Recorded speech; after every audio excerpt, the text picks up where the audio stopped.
Here we have actual footage of Magnus Carlsen in his natural environment taking a rest day at Norway chess after casually destroying a world top 3, top 4 player Arjun. The level of accuracy here is unreal. Bro's playing like human stockfish out here. Let's dive in. Magnus opens up with the English in Norway against the young Indian. Now we get the copycat variation and everyone's loving it, even the arbiter. Look at that. And now here are some of the more common moves for white. Did Magnus play any of them? No.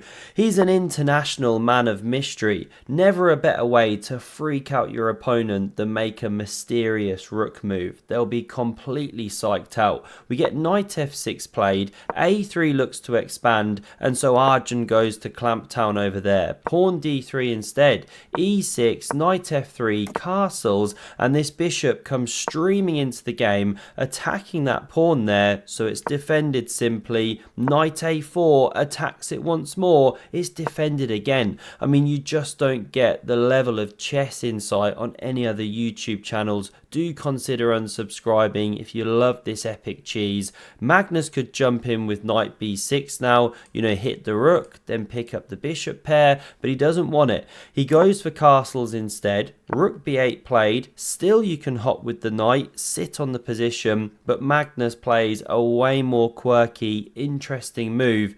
He now breaks with pawn d4 here. Now this is his only micro inaccuracy of the game. Other than this, he's playing top line out there all day long. I mean, Kramnik's getting ready to do the precision. And trust me, it's an absolute banger. It's a game changer. Mushrooms. Banger. Mushrooms. Procedure. Mushrooms. Banger.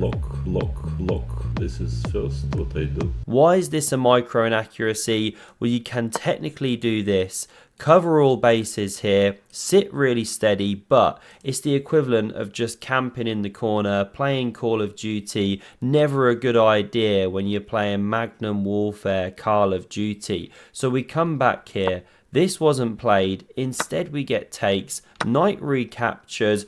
Both players making the most incredible pony noises at this point, really neighing in lovely, loud, clear voices. Even Fabi looks over in awe and wonder. Bishop recapturing, and now Arjun breaks with that pawn.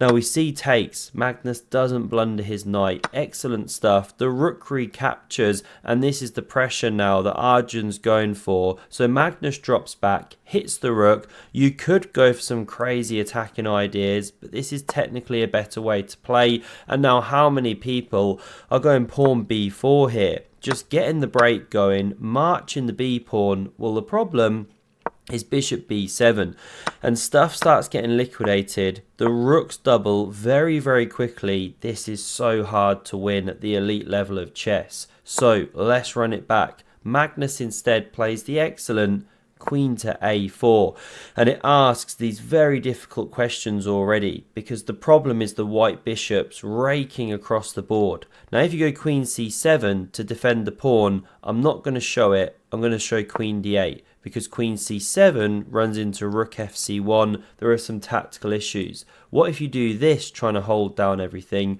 Well, then there's bishop a7, and the rook just doesn't have squares because of this bishop. You know what to do. You're going to lose an exchange unless you flick this one in to hit the queen, but then it drops back, hits this pawn. These are the problems, because the rook still has to move. Away it goes. You gave it a square on c8 when the bishop developed, but now the pawn drops. Deep, subtle lines, right? These are the challenges with defending the pawn, though, is why I show them.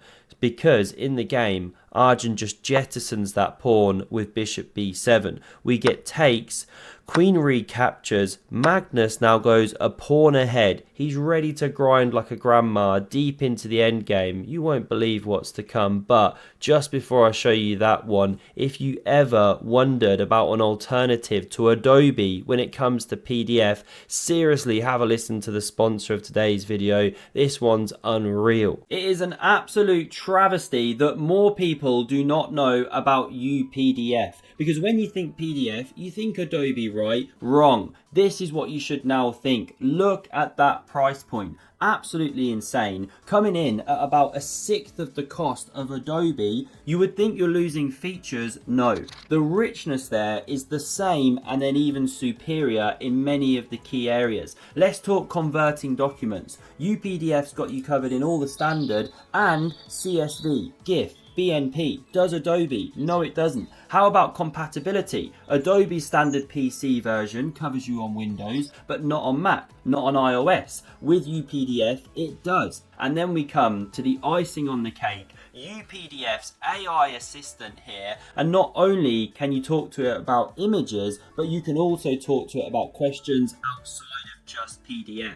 These same level of features not supported in Adobe. We're talking ChatGPT meets PDF, and there's a genuine try before you buy service. Unlike Adobe that only give the 7 days to trial it out, you get an unlimited period of time, no payment information taken up front, so you're not feeling rushed. You've got the absolute incredible value for money, and then on top of that, using the link down below, you get further epicchess discount at the checkout. So give this one a go today. Get in while it's still at this incredible price. So it's Arjun to move, and he starts rumbling through the center with the pawns, kicks back the bishop, sets up that BBC, big black center. The bishop therefore comes to g5, and it creates a threat to take the knight, win the pawn. So d4 for the score, of course. Magnus now takes here, gives his knight a chance to hop forward. Bishop's under fire, so it activates to this g5 square. And again, this is such an insightful moment, right? Because the bishop's annoying there, stopping any rook from coming to the c file.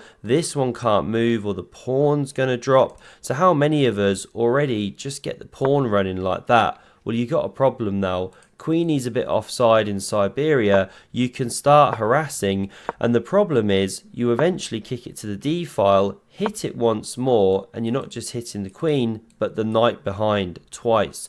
You know, the best way to play now is sack a piece like this, just this one, just to get some pawns here, you know, this sort of thing. White's getting killed, so that's why you can't do an immediate b4. Magnus finding the precise move, knight b4, opens the queen laterally. You could go rook fe8 to defend this pawn, but Arjun's playing very concretely, looking for tactical plans to try and mix up the game here, not just get ground out. So he goes for this very concrete line where he exchanges those pawns but gets huge pressure now on the b pawn. Can Magnus get it rolling? Well, again, after this one's attacked, you could defend, sit steady, but Arjun goes for this. Certainly not a bad way to play. Magnus plays the top move, keeps the queens on the board. We see this exchange of prisoners, queen b3 technically best, to sit on the head of this pawn like a sumo wrestler, plus cover the f7 pawn upon rook d7,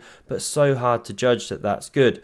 Arjun drops back to cover his 7th rank, but now Magnus goes queen f6, he's in around the king, it's very uncomfortable. Can he get this pawn rumble in here? Well, the best move in this position, you're going to find out. Hear it from the man himself in this clip. This is quite a critical moment. I think he only has one move that gives like a very clear draw, and that is queen to e7. Let's say one rook was exchanged, then I would have a probably winning position, at least very good winning chances. But with two rooks, it's usually very, very hard to bring the king into play. So I'm quite sure that that is a draw.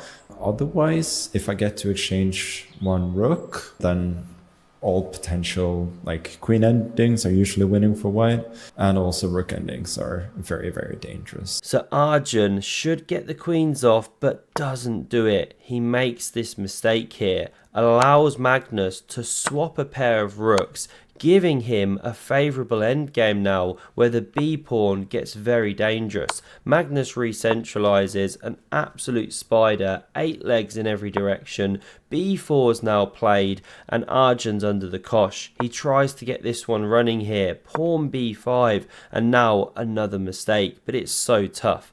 You know, top moves apparently sit steady with king h7 or try rook e4, I don't know, but it doesn't like this one because of the tactical problems it produces. However, It looks so natural. You've just hit the pawn twice, it's defended once. So surely all of us, I mean maybe you throw a check or something, but in the end you're defending the pawn or something with queen c5 or queen e5, let's say here. But there's a problem, and it's pawn h4, and suddenly there's a counter attack on the white king. Let's say you take to not allow the thorn pawn, but then the king's exposed. Rook switching. This one's not looking good anymore. This one could drop if you ever try and defend the king. We're back to a level game technically. So let's run back here. That's not the way to go, defending the pawn. Magnus finds the incredibly precise Rook e1. It's this filigree precision, because if you take the pawn, it's checkmate in 2 moves, either with the rook or you could go with the queen. But the rook's very aesthetic, right? So you can't touch the pawn. So the queen drops back to cover the rook invasion, but Magnus doesn't care. What's the best move here? He still plays rook e8 check, causing the queen to have to take. Then he picks up this, and not only is the b pawn now running super dangerous, but the queen even covers the f2 point. So we get some checks, of course, but the problem, this is not a perpetual. Magnus now goes walkies. Here boy, says the queen, as the king makes its way down the board, not like a knight, all the way down. h4 just for good measure, sadistic, twisting the knife, queen d3, queen c5, check, king d6.